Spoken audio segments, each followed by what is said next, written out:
Daimler, one of the biggest truck manufacturers on the planet, has completely stopped selling diesel trucks in Oregon. Overnight, dealer lots are empty, trucking companies are in panic mode, and the supply chain for the entire Pacific Northwest is on the verge of collapse. Before we dive into the staggering consequences of this regulatory disaster, make sure to hit that subscribe button for Tax Hack Pro. We break down the economic policies and tax laws that are reshaping your wallet, your business, and your future. What kind of law is so drastic that it forces a global manufacturer to pull its products from the market entirely? What happens when a state government decides to ban the internal combustion engine before a viable replacement even exists? The answer is unfolding right now in Oregon, and it is a case study in what happens when ideology crashes headfirst into economic reality. This is the mandate nobody wanted. Dispatch centers across Oregon lit up with urgent calls and emails almost immediately after Daimler made its announcement. Within days, carrier offices were scrambling to respond. The message was stark and terrifying for anyone whose livelihood depends on moving goods. Oregon's advanced clean truck rules meant risk, impossible requirements, and a demand for vehicles that simply do not exist yet in the capacity needed to keep the economy moving. Drivers who once counted on steady loads and reliable equipment now faced a troubling reality. The trucks they needed to do their jobs were being withheld from the market. One driver described the sudden change as if someone had flipped a switch. One week, he was shopping for a new rig to replace his aging Peterbilt, looking forward to better fuel efficiency and reliability. The next week, the dealer told him they couldn't sell him anything. They had trucks sitting on the lot, shiny and ready to go, but Daimler wouldn't let them move a single unit. The industry wasn't waiting for enforcement letters to arrive from the state capitol. Instead, manufacturers made a cold, hard calculation. It is better to stop selling diesel trucks in Oregon right now than to face millions of dollars in penalties for not meeting impossible electric vehicle quotas. Companies that rely on long-haul trucking found themselves in a bind. We are talking about the firms moving timber from the forests of eastern Oregon, hauling agricultural products from the Willamette Valley, and delivering goods to Portland's ports. They found themselves stuck with aging fleets and absolutely no way to replace them. The advanced clean truck mandate didn't end in a courtroom victory or a smooth transition to a green future. It ended in the day-to-day chaos of companies and drivers who could no longer find the equipment they needed to keep Oregon's economy moving. Governor Tina Kotek's advanced clean truck rules, set for January 2025, mandate aggressive zero-emission vehicle sales in Oregon. Despite the stated environmental goals, these rules face significant opposition due to the simple impracticality of electric trucks for heavy-duty, long-haul applications. Let's look at the physics. Electric trucks offer a limited range, typically around 200 miles fully loaded. Compare that to a diesel rig that can go over 1,000 miles on a single fill-up. Furthermore, the heavy batteries required to power an electric semi-truck reduce the crucial cargo capacity. If the truck is heavier, it can carry less freight, which means more trucks are needed to move the same amount of goods, increasing congestion and cost. With electric trucks often costing double the price of a diesel equivalent, and only one public heavy-duty charging station in Oregon, as of May 2025, the financial and logistical barriers are immense. These challenges led Daimler Trucks North America to temporarily halt diesel truck sales in Oregon in December 2024, impacting small trucking businesses the hardest. In response to the immediate economic fallout, Governor Kotek urged the Department of Environmental Quality to relax aspects of the rules. This led to a 2-year enforcement delay for Class 7 and Class 8 trucks until the 2027 model year. However, the advanced clean truck rules also raised concerns about an emerging fuel crisis, exacerbated by recent fuel station closures and reduced refinery capacity in the region. Oregon's reliance on a single pipeline, highlighted by a November 2025 state of emergency due to a leak, further complicates the fuel supply. Critics argue these policies disproportionately affect rural areas and could force trucking companies to relocate to neighboring states like Idaho or Nevada, creating economic chaos for Oregon. The ongoing debate questions the practicality, affordability, and infrastructural support for electric trucks alongside broader energy security concerns. At the heart of Oregon's freight economy sits the Port of Portland. This port handles cargo from across the Pacific and serves as a critical link in the supply chain that keeps goods moving across the Northwest. But as trucking capacity shrinks under Kotek's regulations and fuel becomes harder to find, the gears that once kept cargo moving begin to grind to a halt. Freight forwarders and port supervisors are tracking signs of strain. Containers stack higher in terminal yards as fewer trucks arrive to haul them away. Dwell times, the hours containers sit at the port waiting for pickup, are creeping upward. Shipping companies, wary of delays and escalating costs, are quietly exploring alternatives.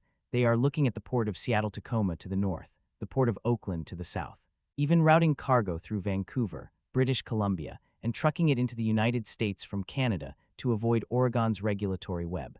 The Port of Portland has worked for years to rebuild its reputation and cargo volume after earlier setbacks. Now, just as momentum was building, the truck mandates threatened to undermine that progress. Logistics managers describe a new calculus: pay significantly higher rates for the shrinking pool of available trucks in Oregon, or reroute shipments entirely to avoid the state's regulatory chaos. For businesses that depend on timely, predictable freight movement, the choice is becoming clear, and it is not good news for Oregon. If destroying the trucking industry wasn't enough, Governor Kotek decided to make things worse with a massive new tax package. This is the $4.3 billion tax trap. In November 2025, Kotek signed a $4.3 billion transportation funding law. The bill raises gas taxes by 6 cents per gallon. It hikes vehicle registration and title fees, and it doubles a payroll tax on Oregon workers. Kotek claims the money is needed to fix the Oregon Department of Transportation's budget problems. ODOT says without the funding, they will have to lay off 10% of employees in close maintenance stations. But Oregonians aren't buying it. A grassroots referendum campaign collected over 163,000 signatures, double what they needed, to force the tax increases onto the November 2026 ballot. Polls show voters are furious. Why? Because ODOT has a spending problem, not a revenue problem. Oregon already has the third highest gas tax in the nation at 40 cents per gallon. Property taxes fund local roads. Weight mile taxes hit truckers. Registration fees keep climbing. And yet, Oregon's roads are terrible. Potholes are everywhere. Bridges are crumbling. Maintenance is deferred. Projects are delayed. Where is the money going? Bureaucracy. Consultants, environmental studies. Bike lanes in Portland that nobody uses. Light rail projects that lose money every single year. Everything except actually fixing the roads that drivers use. Kotek's strategy on the tax bill was particularly cynical. She waited nearly a month to sign it, deliberately running out the clock on the referendum campaign. Her goal was to give opponents less time to collect signatures.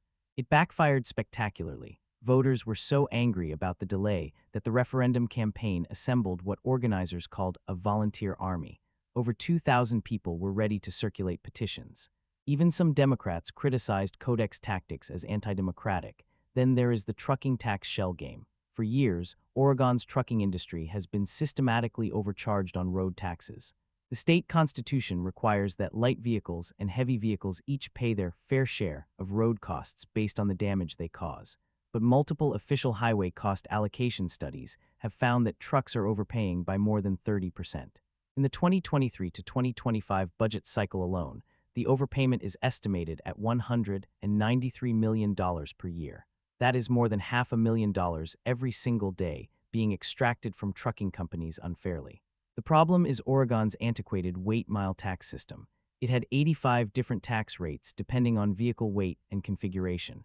It was so complicated that out-of-state trucks could easily dodge it, while Oregon truckers got hammered with the full cost. The trucking industry sued Governor Kotek, the legislature, and the state in 2024, arguing the overcharges violated the Oregon Constitution. They demanded immediate reform and refunds for overpayments.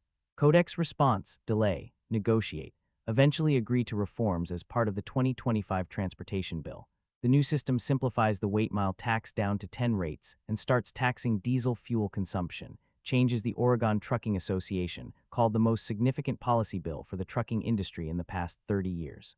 But here is the thing: Kotek only agreed to fix the problem after the lawsuit, after years of unconstitutional overcharges, after trucking companies paid millions more than they owed. And she still pushed through the advanced clean truck mandates that are destroying the industry. It is like punching someone in the face, handing them a Band-Aid, and expecting them to say thank you. When reality hits, Kotek blinks. By May 2025, reality finally caught up with Governor Kotek's green truck fantasy. The Oregon Department of Environmental Quality announced it was pausing enforcement of the advanced clean truck rules for 2025 and 2026. No penalties for manufacturers who don't meet the zero-emission sales quotas. Why the sudden reversal? Because the policy was collapsing under its own absurdity. Manufacturers couldn't comply even if they wanted to. The trucks didn't exist in sufficient numbers. The ones that did exist were too expensive and impractical for most applications. And by withholding diesel truck sales to avoid penalties, manufacturers were creating a supply crisis that threatened the entire state economy. DEQ Director Lee Felden admitted as much in her memo. She noted that some manufacturers are limiting new internal combustion engine truck sales as a means to ensure compliance with ACT sales requirements, thereby reducing overall new truck availability to a wide range of users. Translation: our policy is so unworkable that it is making the problem worse instead of better. Governor Kotek tried to spin the delay. She blamed the Trump administration for not delivering promised federal funding for clean energy. She claimed she always prioritized customer service, transparency, and accountability. But the trucking industry wasn't fooled. Janet Jarvis, CEO of the Oregon Trucking Association, offered measured relief, saying she was pleased to see that Oregon recognizes the significance of the ACT issue. But behind closed doors, the industry's message was clear. You nearly destroyed us with your ideological crusade. We warned you this would happen. You didn't listen. Now you are retreating because you have no choice. The enforcement pause is temporary. 2025 and 2026 only. After that, the rules are supposed to kick back in, which means Oregon's trucking crisis isn't over. It is just on hold. Let's compare Oregon under Tina Kotek to states with different leadership models. Look at Idaho. No mandates forcing truckers to buy electric vehicles that don't work. No massive tax increases. No regulatory chaos. Result: trucking companies are literally moving from Oregon to Idaho just to access the vehicles they need and operate without fear of government interference. Look at Texas. No income tax. Business-friendly regulations. A thriving freight industry. When Oregon trucks need to operate in Texas, they are welcomed. When Texas trucks try to operate in Oregon, Kodek's rules make it a nightmare of compliance and fees. Look at Wyoming. Minimal regulations on trucking, low taxes, no green mandates, and somehow their roads are in better shape than Oregon's despite spending less per mile. The pattern is clear. States that let the market work succeed. They don't force technologies that aren't ready. They don't overtax industries that keep the economy moving. They focus on results, not ideology. Meanwhile, Oregon under Democratic leadership imposes mandates that don't work, raises taxes that don't fix anything, and blames everyone else when reality intervenes. This is the wake-up call Oregon ignored. Oregon's trucking crisis is a warning shot. It is what happens when progressive ideology crashes into economic reality. Governor Kotek wanted to position Oregon as a clean energy leader. She wanted to follow California's model, prove that aggressive environmental mandates could work, and build her reputation as a climate champion. Instead, she has created chaos. Truck dealers can't sell inventory.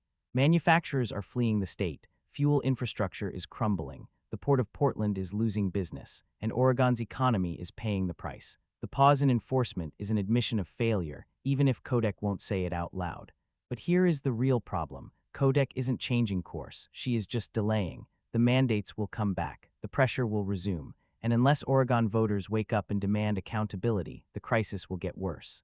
Oregon used to be a state where you could build a business, provide for your family, and trust that government would get out of your way. Trucking companies thrived here. The industry was strong. The economy was healthy. Now, Oregon is becoming a cautionary tale of what happens when green energy fantasies override common sense. The trucking industry is watching Oregon with a mix of anxiety and resignation. The 2-year enforcement pause is a reprieve, not a solution. Come 2027, if nothing changes, the advanced clean truck mandates will resume with even stricter requirements. Meanwhile, manufacturers are rethinking their Oregon strategy. Why invest in a state where regulatory chaos makes long-term planning impossible? Why build dealer networks in a market where the rules change faster than the technology can adapt? Some trucking companies are already moving, not just their trucks, their entire operations. Headquarters relocated to Idaho or Washington. Maintenance facilities shifted across state lines. Jobs leaving Oregon for states that don't treat the industry like an enemy. The Port of Portland is bracing for further losses. Shipping companies are making contingency plans. Freight forwarders are routing cargo around Oregon rather than through it. And Oregon's economy becomes slower, more expensive, and more uncertain than it needs to be.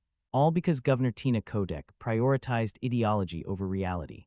Folks, Oregon's trucking nightmare is a preview of what happens when progressive policies control state government unchecked. They don't care if their policies work in the real world. They don't care if businesses fail. They don't care if your costs go up and your choices shrink. They care about virtue signaling. They care about following California's lead. They care about headlines and national recognition. Governor Tina Kotek tried to force a green energy transition that the technology wasn't ready for, the market couldn't support, and the industry desperately opposed. The result: chaos. Shortages, economic damage, and she still hasn't admitted she was wrong. Oregon used to be a place where hard work was rewarded, where entrepreneurs could build businesses, where truckers could make a living hauling freight across beautiful landscapes. Tina Kotek is destroying that, one regulation at a time, one mandate at a time, one tax increase at a time. If Oregonians don't wake up and demand change, the trucking crisis will spread to every industry. The green energy mandates will expand. The taxes will keep rising. And Oregon will become just another failed state that drove away the industries that made it great. The choice is yours, Oregon. Keep electing leaders who prioritize ideology over results, or elect leaders who understand that you can't mandate prosperity. You can only create the conditions for it to thrive. The trucks are leaving. The question is, will you leave too, or will you fight to take Oregon back from the policies that are destroying it? God bless Oregon's truckers. God bless small business owners. And God bless everyone who is still fighting to save this economy. This is Tax Hack Pro, signing off. Don't forget to like, comment, and subscribe for more deep dives into the policies affecting your money. We'll see you in the next one.